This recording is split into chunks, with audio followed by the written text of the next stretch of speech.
Ya, salam sejahtera bagi kita semuanya.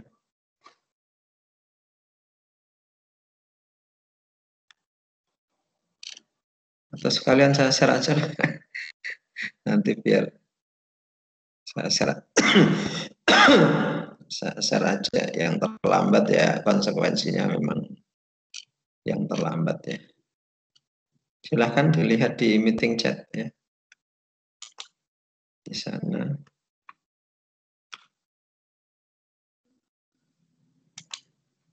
Silahkan isi presensi dulu. Sudah saya share. Grupnya tidak ada ya. Kalau grupnya ada mungkin bisa lewat grup juga ya. Atau nanti silahkan di-share ke yang teman yang lain ya, yang sudah ngisi presensi ya.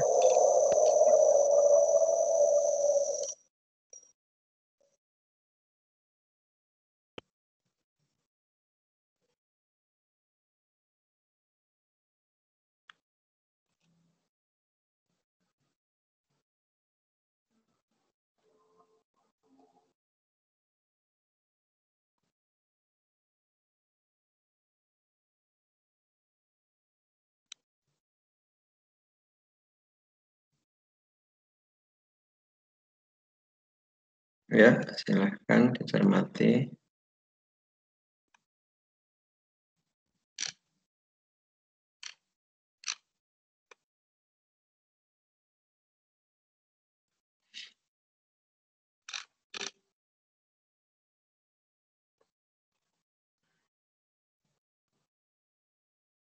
Sudah 43, yang lainnya belum ya. Jadi nanti berkejaran dengan waktu ini.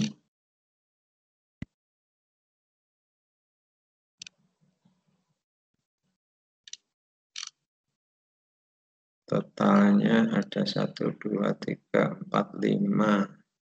Dia ada 65 ya. Ada 65 mahasiswa.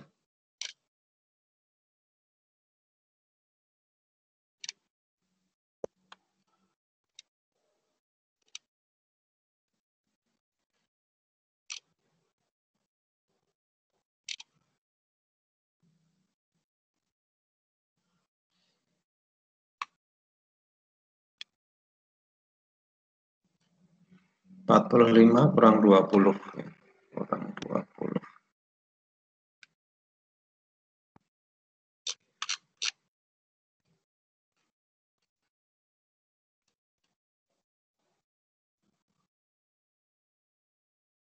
Oh, ini malah baru 36, 37, 38.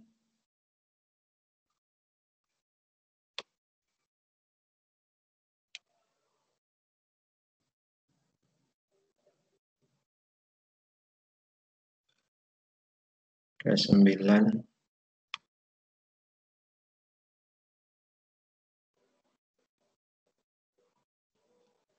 40.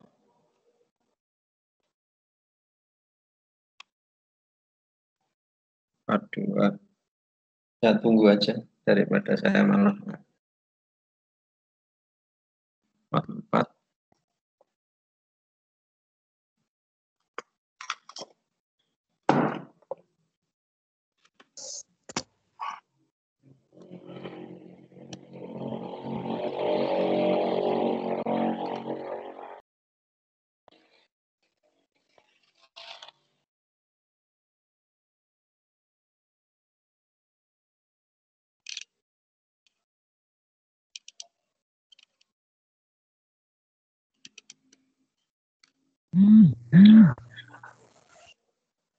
Ada apa Mbak Adelita? Maaf Pak, saya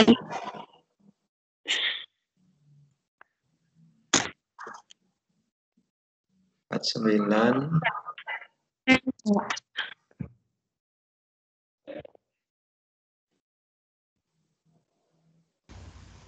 Permisi Pak, Salma Ya. Auli juga absen. Piye? Salma Auli juga kesulitan absen Pak. Sama Auli bagaimana? Kesulitan absen. Oh, ada kesulitan. Ya. Salma sama Adelita.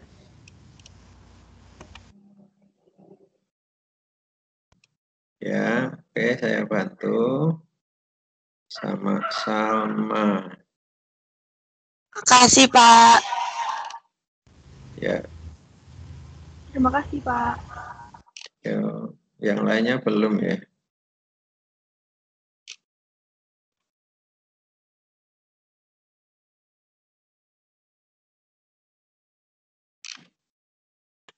Salma. Mana Salma? Kok Salma nggak ada ya? Pak sudah.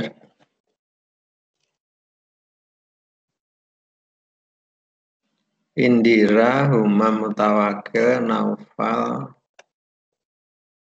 David Christian, Hani Atul Munfaridah, Hamdi Apta, Tria Henita, Lestari Vita. Sama sudah loh ya. Tadkhirah, Lailin Nurfahma, Sebastian, Indira, Humam Mutawakil, Naufal Yudi, David Christian, Hani Atul Munfaridah, Hamdi Afta, Tria Mangifera Indika, Henita Prasetya Ningrum, Vita Nur Farihah, sama Lestari Milatul. Tria Mangifera ada nggak ini? Mangifera Indika. Anak ketiga ini, dulu ibunya ngidam mangga ini ya.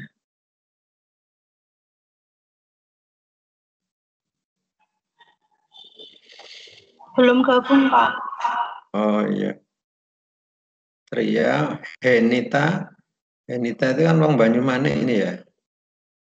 Vita Nur Farihah, Lestari. Umdatut Ta'ah, Tadzkiratul Lailin Nur Fahma, Sebastian. Oke, saya lewati saja ya. Biarkanlah urusan mereka.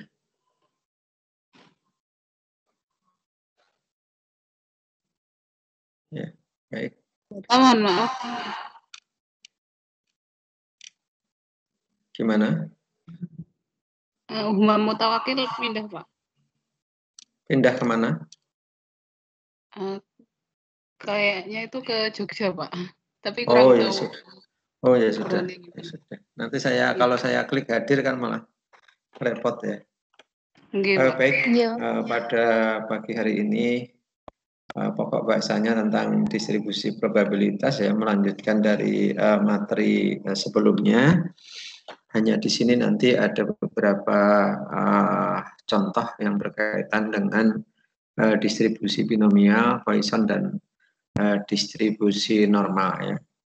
Nah, tentunya ini juga perlu nanti pencermatan ya terhadap beberapa rumus atau terhadap materi-materi yang lain ya yang bisa memberikan enrichment ya, pengayaan terhadap materi pada pokok bahasan yang kita diskusikan pada pagi hari ini ya, mengingat kita orang biologi kadang kalau hal-hal yang sifatnya mengolah data, menghitung dan sebagainya itu kan ya menghitung yang mudah-mudah saja ya, sudah terlanjur pemahamannya fokus pada bidang biologi, tapi tidak ada salahnya nanti untuk melihat kembali ya tentang beberapa rumus yang berkaitan dengan distribusi binomial ya, Poisson dan normal ya, sebagai bagian dari kajian tentang pokok bahasan probabilitas ya, seperti itu. Ya, jadi ini kemarin saya kira sudah disampaikan ya beberapa hal yang berkaitan dengan konsep dasar probabilitas, sehingga mungkin tidak perlu kita sampaikan lagi pada kesempatan hari ini. Kita langsung saja di diskusi tentang distribusi binomial, ya. Jadi distribusi binomial ini ya pertama kali dilakukan dilakukan pada suatu percobaan oleh Bernoulli, ya. Jadi Johannes Bernoulli ini adalah seorang ahli matematika dari Swiss, ya, yang hidup antara tahun 1654 sampai 1705, ya, yang memberikan keilmuan ya tentang hal-hal yang berkaitan dengan aplikasi distribusi binomial. Jadi memang banyak sekali kadang-kadang kita temukan ya beberapa ahli matematika, ahli statistik, kemudian juga ahli informatika dan sebagainya, ini yang malah banyak memberikan kontribusi di bidang biologi, ya. Mungkin untuk yang ada di Indonesia, kita pernah mendengar yang namanya Profesor Dr. Andi Hakim Nasution, ya, yang guru besar IPB. Beliau sebetulnya adalah ahli statistik, tapi beliau sangat memberikan kontribusi penting ya bagi pengembangan keilmuan bidang biologi, terutama bioinformatika, ya, pemetaan gen dan sebagainya. Itu jasa-jasa beliau, ya. Bahkan beliau juga memberikan kontribusi penting di bidang falsafah sains, ya, yang berkaitan dengan ilmu biologi dan serumpunnya. Jadi hal ini penting, ya. Jadi kajian interdisipliner itu mungkin juga perlu kita lakukan ya dalam upaya untuk pengembangan bidang keilmuan kita. Kalau kita hanya mindsetnya biologi untuk biologi, ya tidak akan berkembang. Tapi kalau kita mencoba untuk sedikit berkolaborasi, ya, bersinergi dengan teman-teman di bidang lain, nanti akan bisa menjadi titik poin penting ya bagi pengembangan keilmuan kita. Nah, jadi untuk distribusi binomial yang sudah dilakukan oleh Bernoulli ini ya memiliki karakteristik, ya. Yang pertama adalah setiap percobaan hanya menghasilkan dua kemungkinan ya yang saling meniadakan, ya, yaitu sukses atau gagal, ya seperti itu ya. Dalam setiap percobaan selalu ada dua kemungkinan ini, ya. Kalau tidak seperti yang diharapkan atau diduga, ya meleset dari apa yang diduga. Makanya kadang kita di dalam suatu penelitian membuat suatu hipotesis, ya. Suatu hipotesis apakah suatu perlakuan yang diberikan itu akan memberikan efek terhadap variabel dependent, ya, terhadap apa istilahnya variabel yang nanti akan kita proses, ya, hitung-hitungannya, ya. Jadi seperti itu. Atau mungkin kadang ada hipotesis yang lebih menukik lagi, ya, apakah suatu perlakuan itu memberikan efek perbaikan, peningkatan dan sebagainya terhadap variabel dependent yang diharapkan, ya. Jadi kemungkinan ya sesuai hipotesis atau mungkin juga tidak sesuai dengan hipotesis. Itu konsekuensi dari hasil suatu penelitian yang dilakukan oleh seorang peneliti, ya. Di sini mungkin ada contohnya seperti itu, ya. Contohnya kartu Brit, mungkin kita contohnya sebagai seorang biologiwan aja, ya. Dalam penelitian-penelitian yang berkaitan dengan biologi, ya, seperti kajian tumbuhan, kajian hewan, kajian mikrobiologi, ya, rekayasa genetika, kemudian yang berkaitan dengan apa istilahnya aplikasi yang berkaitan dengan teknologi pangan dan sebagainya, itu ada dua kemungkinan. Kalau tidak mencocoki hipotesis, ya nanti tidak sesuai dengan apa yang diduga, ya, seperti itu. Ya, Jadi ini hanya suatu ilustrasi saja ya.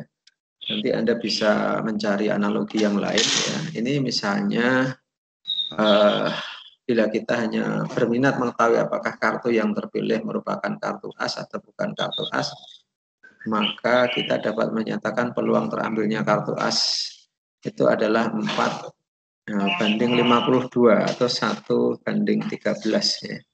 Itu kalau bermain kartu itu berapa atau kartunya saya malah nggak tahu ya. Ada yang sering bermain kartu? Kartunya 50. 52 ya? Iya. Iya. 52 Pak. Oh ya, berarti udah pengalaman ya. Saya itu jarang bermain kartu ya. Paling-paling dulu kalau bermain kartu itu omben gitu loh. Istilah Jawanya itu omben, yang kalah besar nanti dia minum banyak gitu. Istilahnya kayak utang gitu loh. Ya. Ya, jadi peluang terambilnya kartu as itu 4 ya, 4 banding 52, 1 banding 13. Sehingga peluang terambilnya kartu bukan as ya nanti apa istilahnya 52 dikurangi 4 dibanding 52. Ya ini mengingat dari peluang tadi ya, peristiwa kalau peristiwa suksesnya P maka peristiwa gagalnya 1 dikurangi P ya, seperti itu. Jadi 100% dikurangi peluang sukses ya, begitu. Jadi peluang untuk tidak terambilnya kartu itu ya tadi ya 52 bagi 4 banding 52, 12 banding 13 ya, seperti itu. Ya hitung-hitungannya kayak begitu ya, jadi totalnya 100% ya. Jadi masing-masing percobaan merupakan suatu peristiwa yang independen, yaitu peristiwa yang satu tidak mempengaruhi terjadinya peristiwa yang lain ya. Kalau ini pada kasus ini ya, kalau pada kasus yang distribusi binomial ya seperti ini ya. Jadi percobaan masing-masing percobaan merupakan peristiwa yang independen ya sifatnya. Ya ini formula binomial seperti ini ya. Kita kadang kalau dihadapkan pada rumus-rumus kayak begini kadang-kadang dainya agak sedikit berkernyit ya. Tapi ya tidak apa-apa ya, kita mencoba untuk melihat seperti ini ya. Jadi formula binomialnya ya seperti ini rumusnya ya, dengan keterangan setiap hurufnya seperti itu ya. P peluang sukses, Q peluang gagal, N jumlah percobaan, kemudian X jumlah sukses yang diharapkan ya, seperti itu. Ini formula binomialnya seperti ini ya. Kemudian ya nanti ini contoh saja, ilustrasi saja, tapi ini kan masih masih belum jelas data yang lain. Misalnya probabilitas seorang mahasiswa terlambat dalam mengikuti kuliah biostatistika ya adalah 0,4 ya, 0,4. Jadi mungkin peluang tidak terlambatnya berapa ya? Jadi kemungkinan 0,6%, 0,6 ya, 60% ya, seperti itu. Ya, kemudian nanti ada beberapa pertanyaan ya, misalnya kalau satu mahasiswa terlambat ya, itu probabilitasnya berapa ya. Kemudian paling banyak satu mahasiswa yang terlambat ya, paling banyak itu kan berarti apa istilahnya hanya satu ya. Paling banyak satu mahasiswa yang terlambat, paling sedikit 2 mahasiswa yang terlambat, berarti X lebih besar atau sama dengan ya. Jadi seperti itu ya. Jadi nanti ini kalau datanya sudah lengkap sebetulnya bisa ya untuk berarti itu ya. Misalnya jumlah yang mewakili N-nya berapa kayak gitu ya. Itu kalau sudah muncul nanti bisa dicari ya nilai-nilai dari pertanyaan yang diberikan pada contoh ini. Ya, ini contoh yang lain misalnya berdasarkan pengalaman, tapi ini contoh-contoh apa ya, contoh-contoh pernyataan ini ya lebih tepatnya untuk yang matematika, tapi untuk kasus-kasus biologi nanti kita bisa mencari contoh yang serupa ya seperti itu. Misalnya di sini berdasarkan pengalaman 8 dari 10 botol minuman adalah terisi penuh ya. Jadi dari pengalaman yang dilakukan 8 dari 10 botol minuman adalah terisi penuh. Jadi ini peluang ya, probabilitasnya adalah P-nya adalah 8/10 dari 10 botol. Ya, jadi kalau P-nya adalah 8/10 berarti 0,8. Berarti Q-nya adalah peluang yang tidak terisi penuh dari 10 botol itu adalah 2 botol ya. Jadi 100% dikurangi 80%. Ya, jadi 1 dikurangi 0,8 sama dengan 0,2. Ya, jika ingin diketahui ya, makanya ini muncul pertanyaan, jika ingin diketahui probabilitas yang terisi penuh 3, berarti ini 3 ini kan jumlah yang diharapkan ya. 3 dari botol yang tersedia ini N ya, itu kan istilahnya totalnya, ya, nilai N-nya. Makanya probabilitasnya berapa, jadi nanti tinggal dimasukkan rumus, dihitung, nanti ketemu hitung-hitungannya. Oh berarti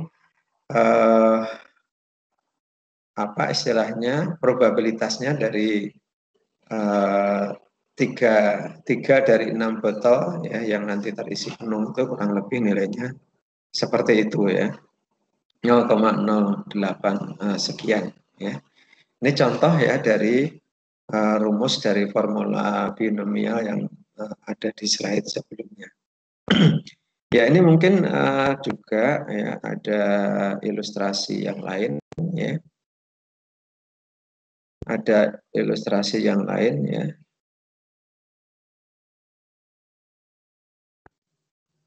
Ya, ada ilustrasi yang lain seperti ini ya. Ya, di suatu kelas mata kuliah statistik diketahui bahwa dari 9 macam 9 macam alasan mahasiswa tidak masuk kuliah ya. 1 macam karena alasan pulang kampung ya. Jadi ini totalnya kan ada 9 ya. 9 alasan tidak masuk kuliah. 1 macam adalah karena alasan pulang kampung ya. Jadi ini 1 alasan yang pulang kampung ini kan nanti bisa diketahui nilainya ya. Jadi P dan Q nanti bisa diketahui nilainya. Kemudian diambil secara random 4 izin tidak masuk kuliah. Berapa probabilitasnya bahwa 3 diantaranya karena pulang kampung ya. Nanti bisa diketahui di sini ya. Jadi probabilitasnya berapa, nanti nilai P, Q, kemudian X dan N-nya sudah diketahui, nanti baru bisa dihitung ya sesuai dengan formula binomial seperti yang ada di slide tersebut ya, seperti itu. Kemudian ilustrasi yang kedua juga sama kurang lebih ya. Dosen suatu mata kuliah statistik mengatakan ya bahwa hanya 40% dari para mahasiswa yang mengikuti mata kuliah tersebut akan lulus dalam ujian akhir semester ya. Ini hanya 40% ya, bahwa hanya 40% dari mahasiswa yang mata tersebut akan lulus ya. Jadi ini peluang untuk lulusnya kan 40%. Jadi peluang tidak lulusnya 60% ya. Tapi mudah-mudahan tidak terjadi pada mahasiswa yang mengambil mata kuliah biostatistik kelas B pada hari ini ya. Pengennya 60% atau hanya 40%? 100%, Pak. Oh, 100%. 100%. Ya nanti tergantung hitung-hitungannya bagaimana ya. Nanti dibuat dicari nanti jumlah X-nya berapa nanti ya. Dari 14 orang mahasiswa yang mengambil mata kuliah tersebut diambil secara random, berapa probabilitasnya 4 orang yang akan lulus ya. Ini kan sama tadi ya. Jadi N-nya sudah ada, kemudian jumlah X-nya sudah ada, nanti baru dicari nilai probabilitasnya ya, seperti itu. Kalau 4 orang akan lulus berapa? Kalau paling banyak 4 orang akan lulus. Kalau paling banyak 4 orang akan lulus itu kan nanti X-nya kan lebih kecil atau sama dengan 4 ya, seperti itu ya. Ya, nanti bisa dicari nilainya berdasarkan formula binomial. Ya, kemudian ada istilah distribusi binomial kumulatif ya.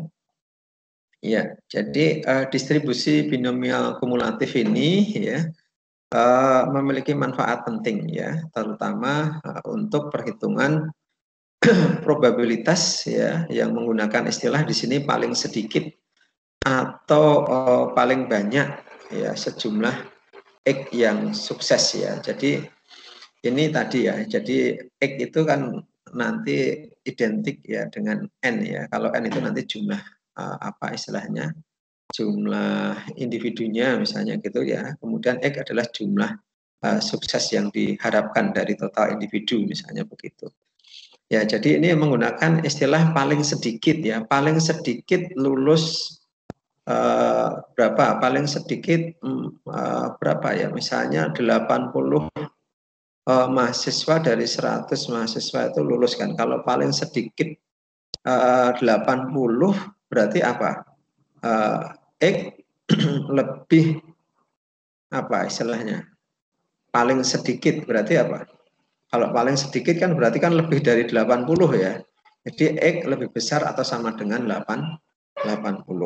Ya, jadi ini kisarannya ya sukses itu 80 bisa saja sampai mendekati 100 ya. Atau paling banyak ya. Kalau paling banyak ini malah sedikit ya. Kalau paling sedikit ini trennya lebih banyak. Kalau paling banyak malah trennya lebih sedikit. Paling banyak 80 mahasiswa yang mengambil mata kuliah biostatistik akan lulus ya. Ini kan malah maksimal 80 yang lulus ya. Seperti itu. Jadi sisanya tidak lulus ya, seperti itu. Ini terkait dengan distribusi binomial kumulatif ya. Jadi untuk probabilitas ya binomial model ini ya dihitung dengan cara mencari nilai probabilitas individu secara tersendiri ya berdasarkan formula binomial yang tadi sudah dijelaskan ya. Kemudian baru menjumlahkan semua hasil probabilitas individu yang bersangkutan sesuai dengan prosedur yang ada ya seperti itu. Tapi ini memang agak sedikit jelimet ya, agak sedikit ribet ya seperti itu. Ya, jadi cara yang efektif untuk menghitung hasil distribusi binomial kumulatif ini dilakukan dengan formula seperti ini ya. Jadi misalnya P itu sama dengan ini ya, yang dikehendaki adalah misalnya paling sedikit ya, paling sedikit ya, paling sedikit lebih besar atau sama dengan R ya, jumlah yang diharapkan ya X ya, R ya lebih besar ya, nanti nilainya berapa ya, seperti itu. Jadi nanti rumusnya ya, jadi formulanya seperti ini ya, B dalam kurung R per N, P ditambah B R ya dalam kurung R plus 1 bagi N dan sebagainya. Jadi ini lebih jelimet ya formulanya ya. Jadi nanti ditambahkan ya, ditambahkan R per N ya, kemudian tambah R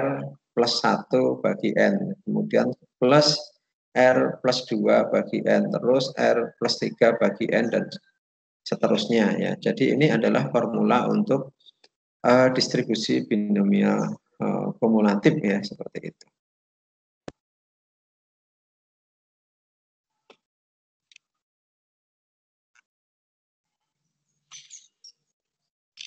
Ini kok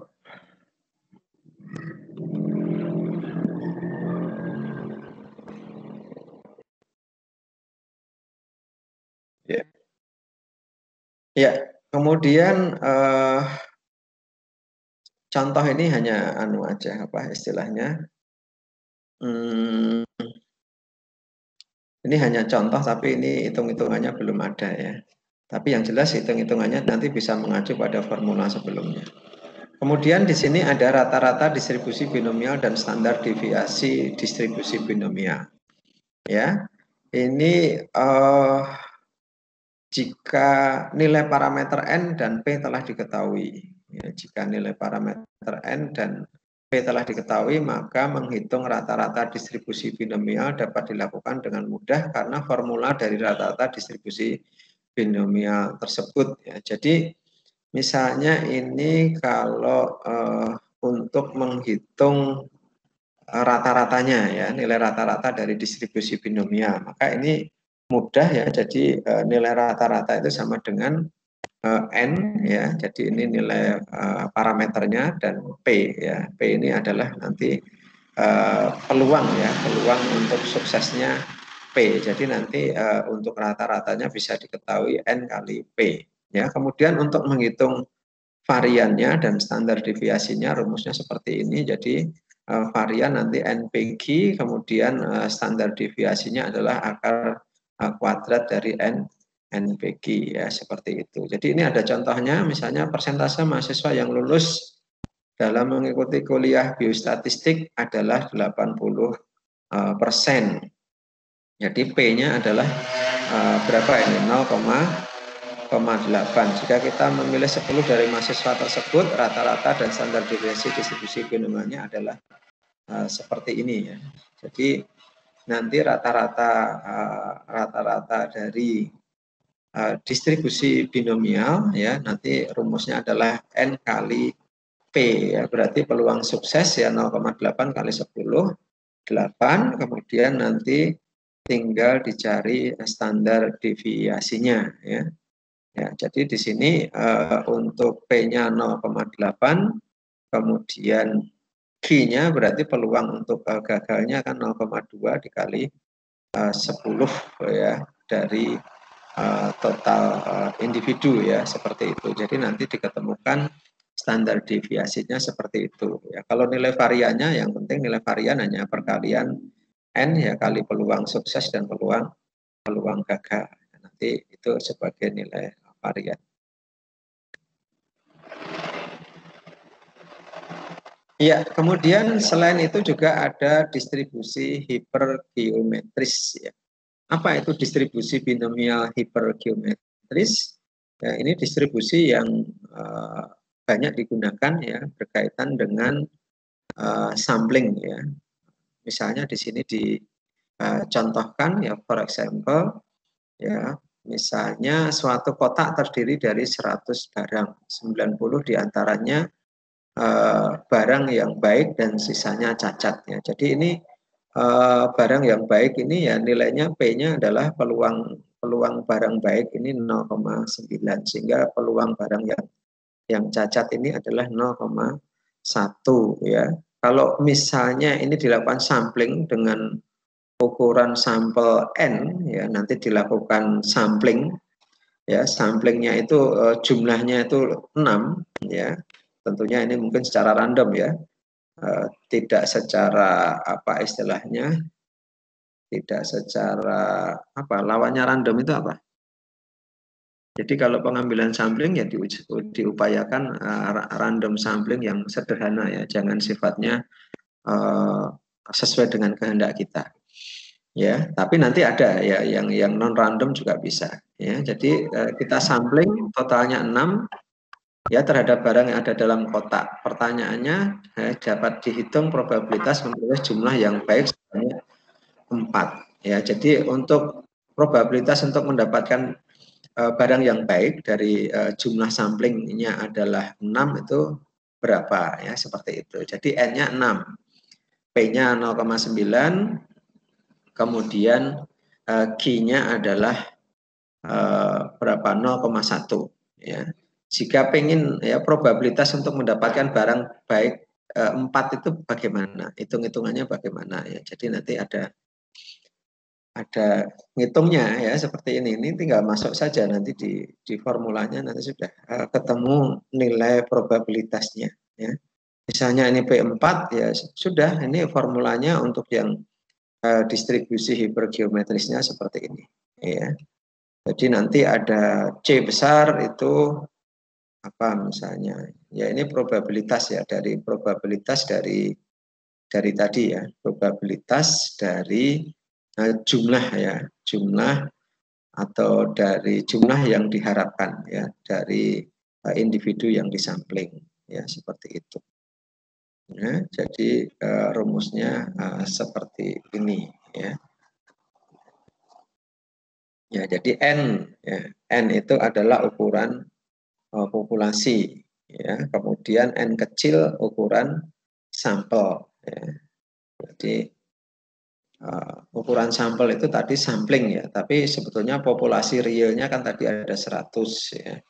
Ukuran sampelnya ada 6 ya, jumlah sukses dalam populasinya ada 90 tadi. Ya, jumlah sukses dalam sampelnya ada 4 tadi ya.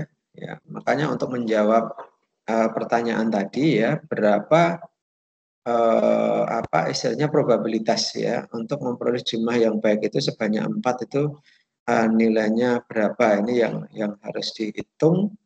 Ya, makanya ini semuanya ya nilai-nilai tersebut nanti dimasukkan di dalam rumus ya seperti itu ya. Jadi nanti probabilitasnya hitungannya seperti itu ya. Jadi 90 ini 10 ya, kemudian nanti nilainya berikutnya adalah berapa? 90 10 kemudian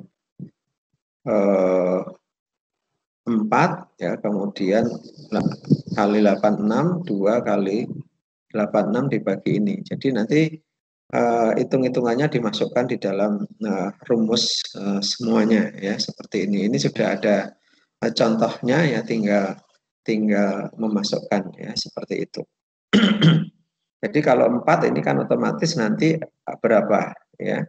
Ini kan 4 yang sukses, yang tidak sukses dari total 90 kan 86 ya, seperti itu. Ya, kemudian ini 100 sebagai 90 dikurangi 90 10, kemudian di sini kemudian ada 2, kemudian 2 dari berapa? 2 dari kalau 6 ya. 6 itu ukuran sampelnya tadi 6 ya. Kemudian ukuran apa istilahnya yang 4 itu tadi yang probabilitas ya yang ditanyakan tadi ya. Ya, jadi jumlah yang baik sebanyak 4 itu probabilitasnya berapa ya ditanyakan di situ. Ya, nanti semuanya dimasukkan ke rumus ya. Seperti itu. Ya, kalau yang 90 sudah tahu ya. Kemudian yang 10 total populasi dari 90 yang diambil sukses ya. Kemudian 4 ini yang ditanyakan tadi berarti 4, kemudian 86 ini yang apa istilahnya? Yang dari 90 ya, seperti itu ya. Kemudian 64 ya, 64 2 kemudian 8-nya dari mana ini? 8-nya dari mana nilainya? 10 kurang 2 kayaknya, Pak. 10 kurang 2 ya. 10 kurang 2. Kemudian dihitung seperti ini. Nanti baru diketahui nilai dari apa yang ditanyakan. Jadi itu beberapa hal yang berkaitan dengan distribusi binomial ya. Jadi Anda bisa menggunakan formula-formula rumus yang ada ya. Baik itu nanti yang berkaitan dengan distribusi hipergeometris, kemudian yang berkaitan dengan distribusi binomial kumulatif, atau mungkin juga nanti mencari nilai apa istilahnya rata-rata varian maupun standar deviasi. Ya walaupun ini biasanya contoh-contoh ini biasa digunakan untuk penelitian-penelitian lapangan biasanya ya, atau mungkin penelitian-penelitian eksplorasi, tapi di lapangan ya. Di lapangan ini mungkin lebih banyak menggunakan pendekatan distribusi binomial ini. Tapi kalau untuk penelitian-penelitian skala laboratorium ya biasanya jarang ya yang menggunakan model distribusi binomial ini ya. Baik ya, jadi selain distribusi binomial ada model distribusi Poisson ya. model distribusi Poisson. Ya, apa itu distribusi Poisson? Ya, sebentar. Ada yang belum absen ya, Sebastian Aditya nggak ada ya. Sebastian Aditya itu sepertinya yang pernah ikut KKN ya, orang Semarang ya. Huma Mutawakil pindah, Nova Yudi,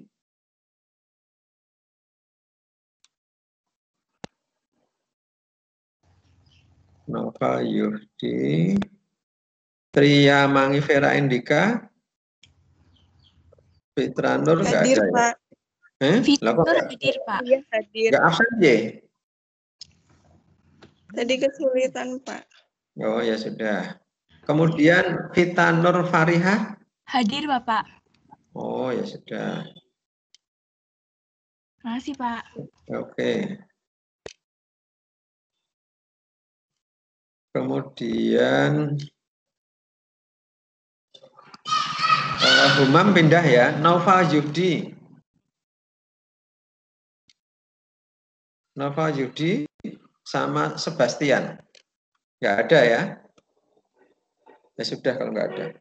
Ya, kemudian untuk distribusi Poisson ini adalah distribusi teoritis yang berkaitan dengan variabel random diskrit ya.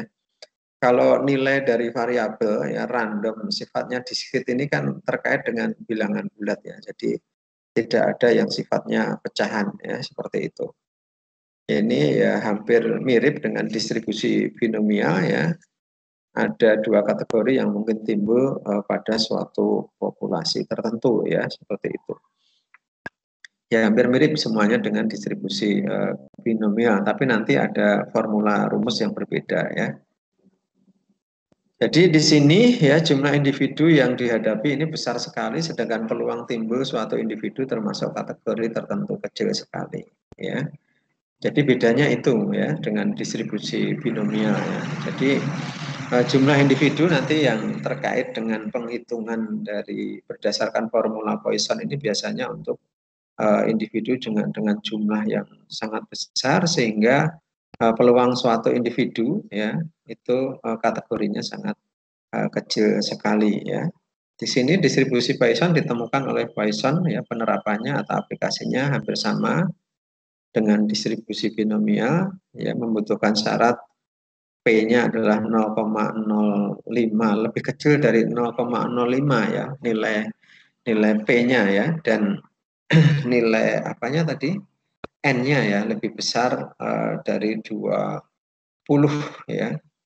Jadi ini sangat kecil sekali ya.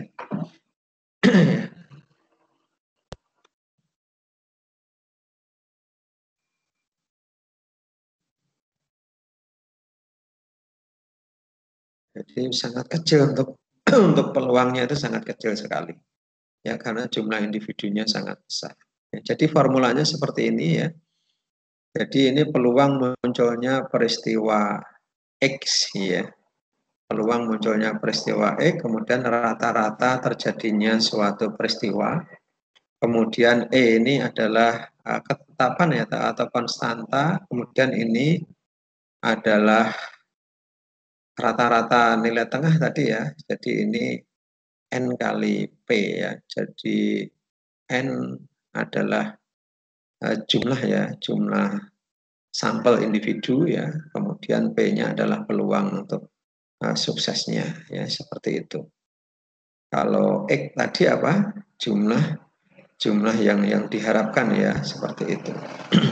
Jadi kalau probabilitas bahwa seseorang akan menderita reaksi buruk dari injeksi suatu serum adalah 0,001. Hitunglah bahwa dari 200 orang yang diinjeksi serum, ya dengan serum tersebut 3 orang menderita reaksi buruk, ya seperti itu. Nanti kita diminta untuk menghitung misalnya berdasarkan formula distribusi Poisson ini. Kalau probabilitas seseorang yang menderita itu 0,001, kemudian ini total individu apa istilahnya individunya ya total individu jumlah individunya 2000, Kemudian 3 orang yang menderita reaksi buruk berapa? Ya. Kemudian lebih dari 2 orang yang menderita reaksi buruk berapa? 3 orang yang menderita reaksi buruk berarti ini kan istilahnya itu paling sedikit ya, paling sedikit 3 orang yang menderita reaksi buruk berarti X-nya itu nanti lebih kecil atau sama dengan ya 3 ya, lebih kecil atau sama dengan 3 atau lebih dari 2 orang menderita reaksi buruk berarti X-nya adalah lebih besar atau sama dengan 2 orang ya, seperti itu. Ya, nanti tinggal dimasukkan rumus saja ya, seperti itu. Jadi X-nya sudah diketahui, misalnya, kemudian N-nya diketahui, kemudian P-nya sudah diketahui, ya nanti peluang sukses, peluang gagalnya bisa diketahui sehingga nanti tinggal masukkan di rumus yang ada. Ya, ya kemudian pendekatan Poisson untuk distribusi binomial. Ya, ini dapat digunakan untuk pendekatan distribusi binomial, namun dengan memperhatikan persyaratan bahwa N besar dan P-nya itu kecil. Ya, tadi seperti yang sudah disampaikan di depan, ya spesifik untuk distribusi Poisson ini memang jumlah N-nya adalah sangat besar, ya seperti itu. Dan peluangnya ini adalah kecil, ya seperti itu. Makanya aturan ini sering digunakan dalam statistik bahwa distribusi Poisson merupakan pendekatan yang paling baik bagi distribusi binomial, yaitu N lebih besar dari 20, P lebih kecil 0,05. Tapi ini biasanya kan sering kita temukan ya di dalam pengolahan data statistik ya, nilai P harus lebih kecil dari 0,05 ya, seperti itu. Jadi nanti harapannya dari sini ya standar deviasinya itu ya kecil ya. Standar deviasinya kecil ya, variannya kecil. Kalau standar deviasinya kecil, variannya kecil sehingga nanti bisa dinyatakan bahwa hasil-hasil data yang diperoleh dari suatu penelitian itu validitasnya bisa lebih baik ya, seperti itu. Makanya dalam kondisi ini dapat disubstitusikan ya rata-rata distribusi binomial ke dalam rata-rata distribusi Poisson ya. Jadi rata-rata ini nanti nilainya adalah N kali P ya, seperti itu. Jadi jumlah individu ya, kemudian nanti dan P ini adalah peluang ya, peluang untuk suksesnya ya, seperti itu ya. Jadi nilainya seperti itu. Ya, jadi untuk ini ilustrasi lagi ya, misalnya sebuah perusahaan pakaian jadi menggunakan 20 mesin jahit. Probabilitas sebuah mesin jahit mengalami gangguan dan memerlukan perbaikan adalah 0,02 ya, seperti itu. Berapakah probabilitas ya 3 buah mesin jahit yang mengalami gangguan dan memerlukan perbaikan ya. Nah, nanti ini kan bisa dihitung ya, karena formulanya sudah ada ya, nanti tinggal memasukkan di dalam rumus yang ada. Ya, kemudian rata-rata varian dan deviasi standar dari distribusi Poisson ya seperti ini ya. Jadi bagi distribusi Poisson dinyatakan dengan rumus ya. Ya, untuk rata-rata X sama dengan N, dan untuk ini ya P sama dengan ini ya, apa ini namanya itu saya lupa ini ya. Ya ini rumus varian ya, varian X kuadrat ya, sedangkan standar deviasinya akar dari ini ya. Ya, jadi ini ya apa istilahnya penyesuaian saja ya dari nilai rata-rata, nilai varian dan nilai standar deviasi. Ya, untuk selanjutnya ya berkaitan dengan distribusi normal ya. Jadi tadi sudah didiskusikan berkaitan dengan distribusi binomial, kemudian ada distribusi Poisson ya dengan formula yang berbeda dengan kasus yang sedikit berbeda, dan ini adalah ada distribusi normal ya. Jadi penting ya nanti di dalam analisis data dari suatu hasil penelitian ya, biasanya syarat untuk dilanjutkan uji analisis of variance ya, nanti suatu data itu pertama dia harus homogen ya, nanti ada formula untuk menghitung ya tingkat homogenitas dari suatu data. Selain itu juga data harus apa istilahnya mencerminkan distribusi normal ya. Kalau data itu nanti dari pengolahan secara statistik sudah dinyatakan bahwa data tersebut homogen dan terdistribusi secara normal, maka nanti bisa dilanjutkan ke tahap selanjutnya, yaitu pengolahan data dengan menggunakan ANOVA atau analysis of varian ya, seperti itu. Jadi kalau sudah analisis of varian nanti paling tidak nanti bisa menjawab ya, bisa menjawab dari hipotesis yang dibuat oleh seorang peneliti, nanti berdasarkan nilai F hitung apakah lebih besar dari F tabel ya, dari apa tadi, dari yang jelas nanti diharapkan standar deviasinya kecil, variansinya kecil, kemudian nilai P-nya ya, P-nya itu nanti juga apa istilahnya standar signifikansinya atau peluang kepercayaannya itu nanti juga apa istilahnya peluang kepercayaannya ya, peluang kepercayaannya itu bisa besar ya, seperti itu. Ya, makanya ini penting sekali dalam suatu penelitian ya tentang distribusi normal ya.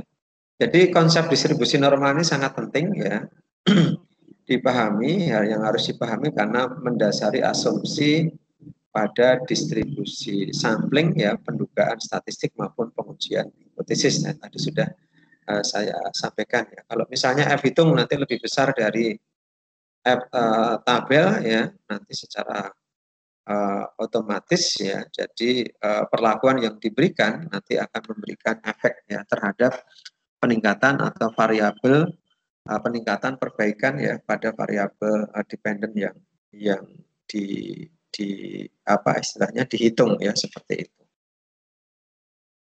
Ya, jadi untuk distribusi normal atau distribusi variabel kontinu ini memiliki beberapa ciri penting ya. Yang pertama adalah kurvanya mempunyai puncak yang tunggal. Jadi nanti spesifik ya, kurva distribusi normal itu spesifik ya, puncaknya atau peaknya itu tunggal ya, tidak lebih dari satu ya.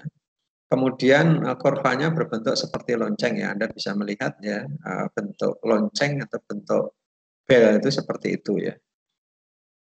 Kemudian nilai rata-rata distribusi normal terletak di tengah kurva normal ya. Nilai rata-ratanya ada di tengah dari tampilan grafis dari kurva tersebut ya.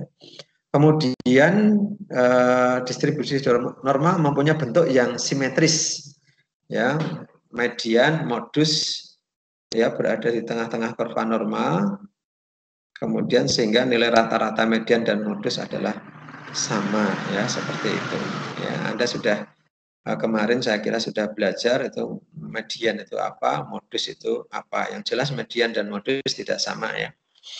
Kemudian hanya di kurva distribusi normal ini keduanya berada pada tengah-tengah kurva ya. Kemudian dua sisi kurva normal memanjang tak terbatas dan tak pernah menyentuh garis horizontal ya. Jadi nanti ya, jadi kayak gunung ya, kayak gunung. Nanti yang apa istilahnya yang memanjang ya sampai ke lereng itu nanti tidak pernah menyentuh sumbu X ya. Jadi dia hanya limit saja ya, seperti itu. Itu seperti apa istilahnya teori ya tentang penggunaan berbagai bahan kimiawi, obat-obatan di dalam tubuh kita ya. Jadi setiap bahan itu kan punya half life ya, punya waktu paruh ya. Waktu paruh itu untuk menyatakan bahwa Misalnya kalau waktu paruhnya itu 50%, berarti suatu bahan itu diberikan, maka dia setiap waktu paruhnya berapa, misalnya waktu paruhnya 3 jam, berarti dia setiap 3 jam akan berkurang aktivitasnya selama 50%, ya. 3 jam, tapi tidak pernah dia menyentuh dari garis horizontal, ya, dia hanya di limit saja. Makanya ketika orang itu mengkonsumsi obat-obatan secara terus-menerus, ya tinggal dilihat waktu paruhnya berapa, ya.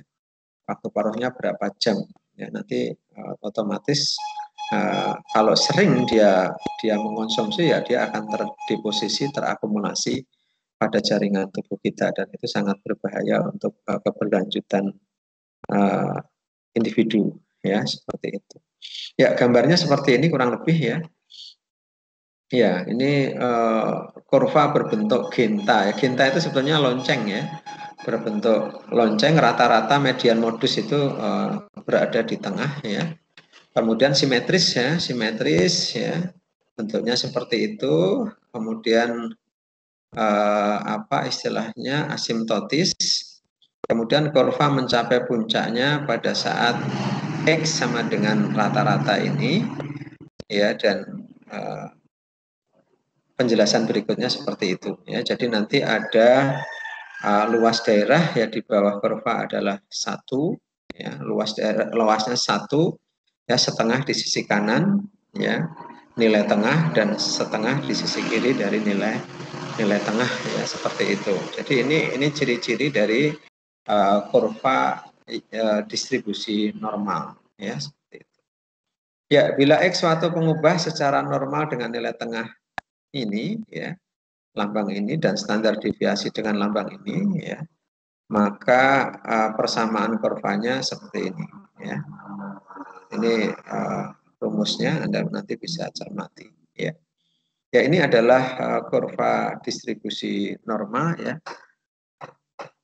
Jadi diambil kesimpulan bahwa bentuk suatu distribusi normal tergantung pada 2 parameter, yaitu rata-rata dan standar deviasi, ya. Jadi bentuknya itu tergantung pada ini, rata-rata dan standar deviasi. Ya, di sini tabel distribusi normal standar atau tabel distribusi Z ini berguna untuk menghitung luas daerah di bawah kurva distribusi normal standar. Tadi sudah dinyatakan bahwa, ya, suatu daerah, ya, luas daerah di bawah kurva ini adalah 1, ya, kemudian setengah di sebelah kiri dari nilai rata-rata, dan sebelah kanan dari nilai rata-rata itu nilainya adalah setengah. Jadi setengah tambah setengah jadi 1, ya, tidak lebih dari itu, ya, untuk menyatakan dari luasnya, ya.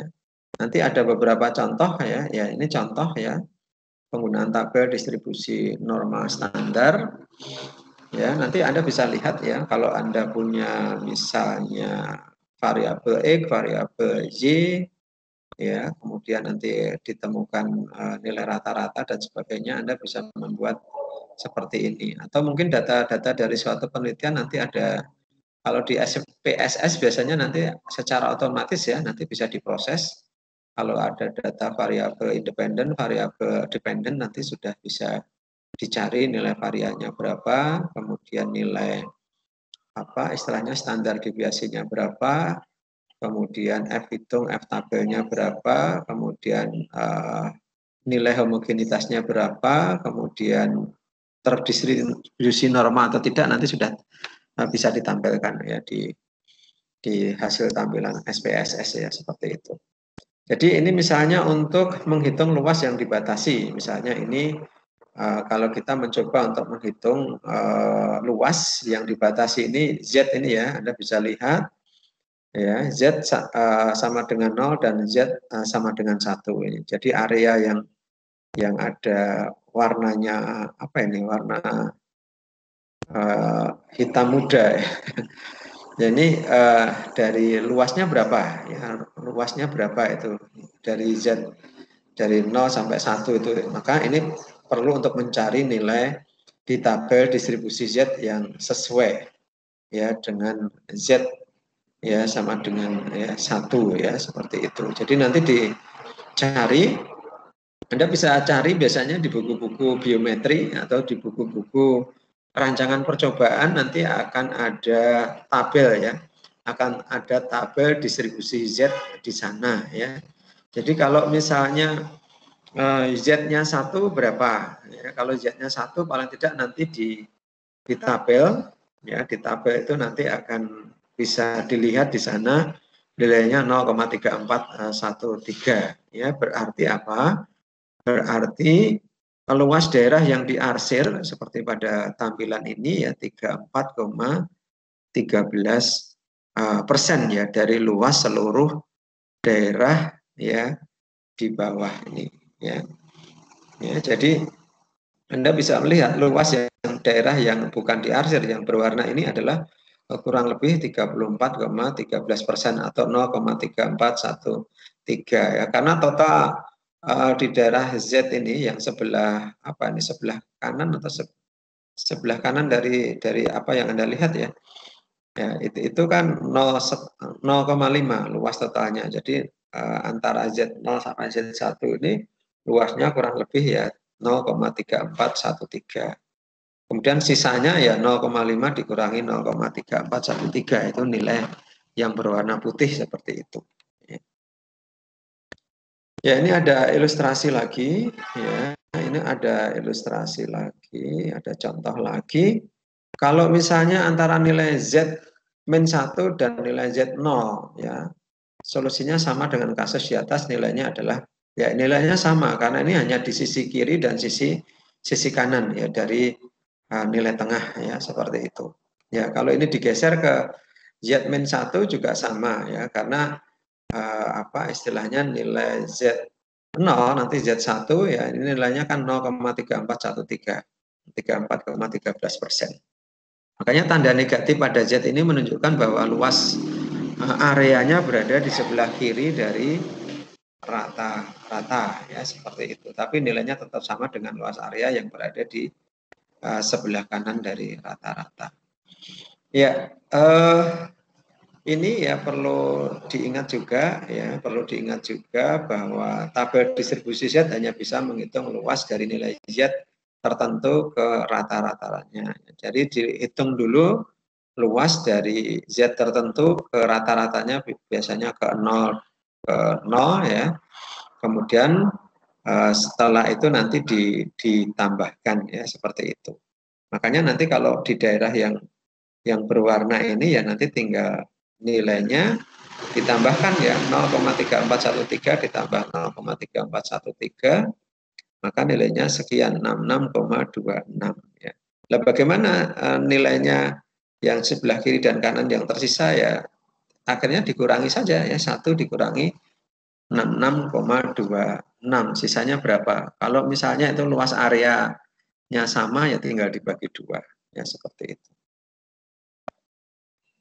Ya, ini juga sama ya.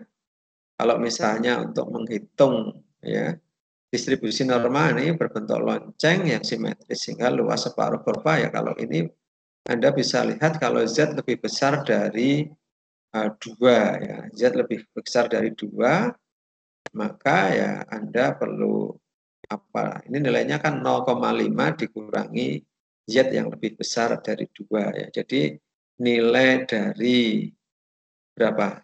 Nilai dari Z ini ya 2 ya berarti ya. Ini kalau dilihat di apa istilahnya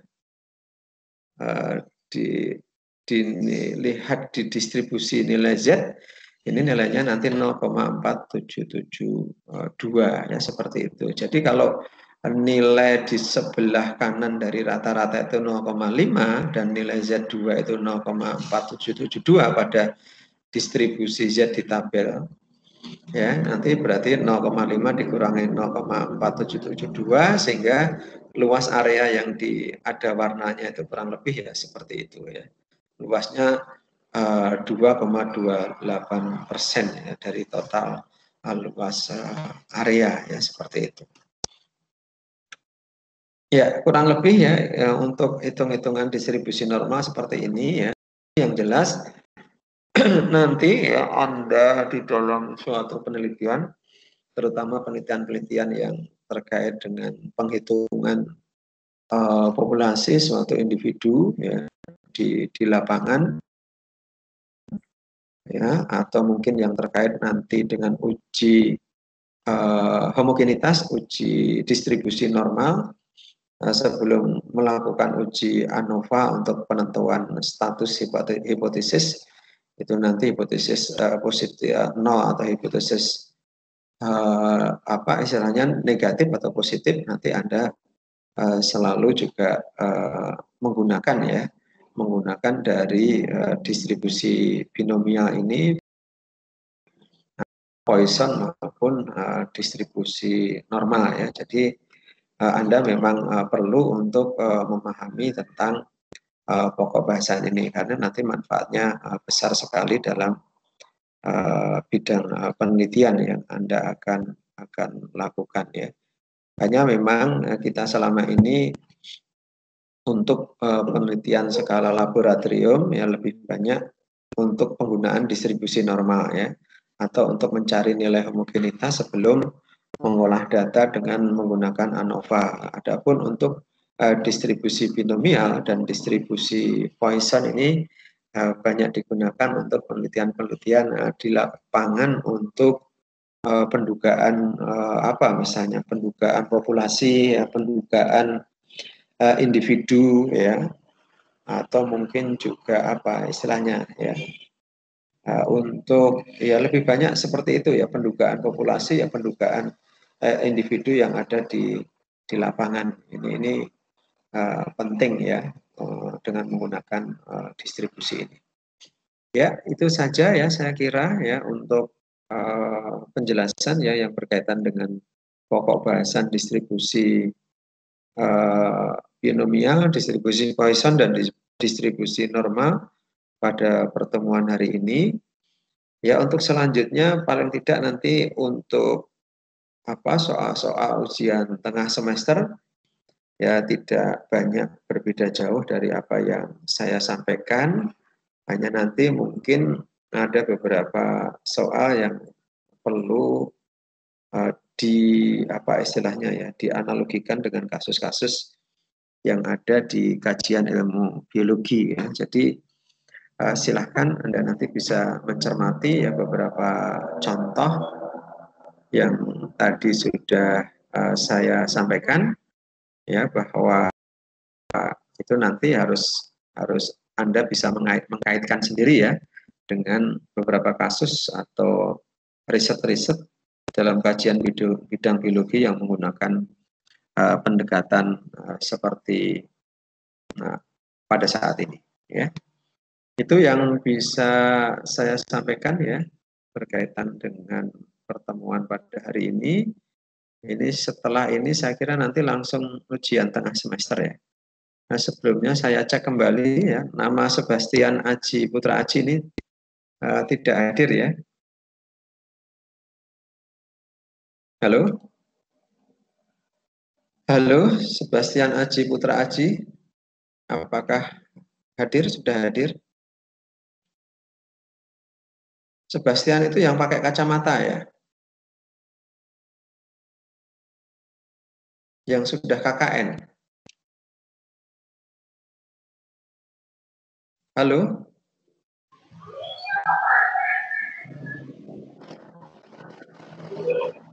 Sebastian itu yang pakai kacamata ya?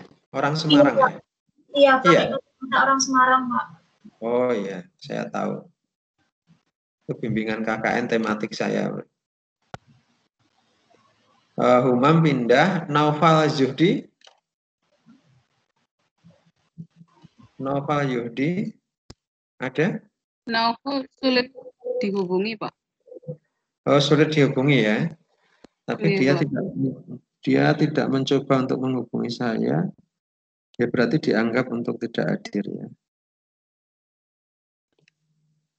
Ya, gitu saja saya kira untuk kuliah hari ini. Jadi mohon nanti dipersiapkan dengan sebaik-baiknya untuk menghadapi ujian tengah semester ya. Kurang lebih nanti soalnya seperti apa yang saya sampaikan Mudah-mudahan bermanfaat bagi Anda semuanya. Saya tutup saja ya, karena ini saya perlu memantau praktikum anatomi hewan kelas IUB ya. Nanti beberapa hal yang perlu didiskusikan bisa ditanyakan melalui Jabri ya.